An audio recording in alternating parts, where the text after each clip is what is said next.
ഷാർജയിൽ മരിച്ച വിഭഞ്ജികയുടെ മകൾ വൈഭവിയുടെ മൃതദേഹം ഇന്ന് സംസ്കരിച്ചു. ദുബായ് ന്യൂ സോനാപൂരിലായിരുന്നു സംസ്കാരം നടന്നത്. വിഭഞ്ജികയുടെ ഭർത്താവ് നിതീഷ്, വിഭഞ്ജികയുടെ അമ്മ, സഹോദരൻ ഉൾപ്പെടെയുള്ള ആളുകൾ ഈ ചടങ്ങിൽ പങ്കെടുത്തു. വിഭഞ്ജികയുടെ മൃതദേഹം തിങ്കളാഴ്ച നാട്ടിലെത്തിച്ചേക്കും. ദുബായിൽ നിന്ന് അരുൺ പാറാട്ടിൻ്റെ റിപ്പോർട്ട്.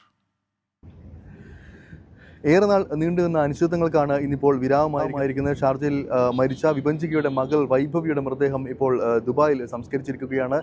ഇന്ന് വൈകിട്ട് 4:30 കൂടിയാണ് ഷാർജ അൽഖാസിമി ആശുപത്രി മോർച്ചറിയിൽ നിന്ന് മകൾ വൈഭവിയുടെ മൃതദേഹം ദുബായ് ജബലലിലുള്ള ന്യൂ സോനാപൂർ ശ്മശാനത്തിലേക്ക് കൊണ്ടുവന്നത്. ഇവിടെയാണ് ചടങ്ങുകൾ നടന്നത്.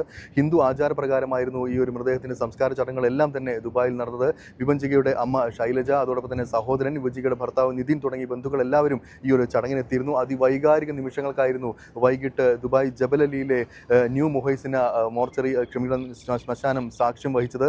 എന്തായാലും കുഞ്ഞിൻ്റെ സംസ്കാര ചടങ്ങുകൾ ദുബായിൽ പൂർത്തിയായിരിക്കുകയാണ്. ഇനിയിപ്പോൾ വിഭഞ്ജികയുടെ മൃതദേഹത്തിന് പോസ്റ്റ്മോർട്ടം നടപടികളടക്കം പൂർത്തിയായി. വിഭഞ്ജികയുടെ മൃതദേഹം നാട്ടിലേക്ക് എത്തിക്കേണ്ടതുണ്ട്. ഇതിന് നിയമ നടപടികൾ പുരോഗമിക്കുകയാണെന്നാണ് ബന്ധപ്പെട്ടവർ നമ്മളോട് അറിയിച്ചിരിക്കുന്നത്. എന്തായാലും തിങ്കളാഴ്ചയോടുകൂടി മൃതദേഹം നാട്ടിലെത്തിക്കാൻ ആകുമെന്നാണ് നമുക്ക് കരുതുന്നത്. എന്തായാലും ഈ ഒരു രണ്ട് മൃതദേഹങ്ങളും നാട്ടിലേക്ക് എത്തിക്കണമെന്ന ആവശ്യവുമായി കഴിഞ്ഞ ദിവസം വിഭഞ്ജികയുടെ അമ്മ ശൈലജ ഉറച്ചു നിന്നിരുന്നു. രണ്ടുപേരുടെയും മൃതദേഹം നാട്ടിലേക്ക് എത്തിക്കുക, ഇവിടെ സംസ്കരിക്കുന്നതിന് തങ്ങൾക്ക് യോജിപ്പില്ല എന്നതടക്കമായിരുന്നു അമ്മ ആവശ്യപ്പെട്ടിരുന്നത്. എന്നാൽ ഭർത്താവ് നിതിൻ മൃതദേഹം ഇവിടെ തന്നെ സംസ്കരിക്കണമെന്ന നിലപാടിൽ ഉറച്ചു നിൽക്കുകയായിരുന്നു.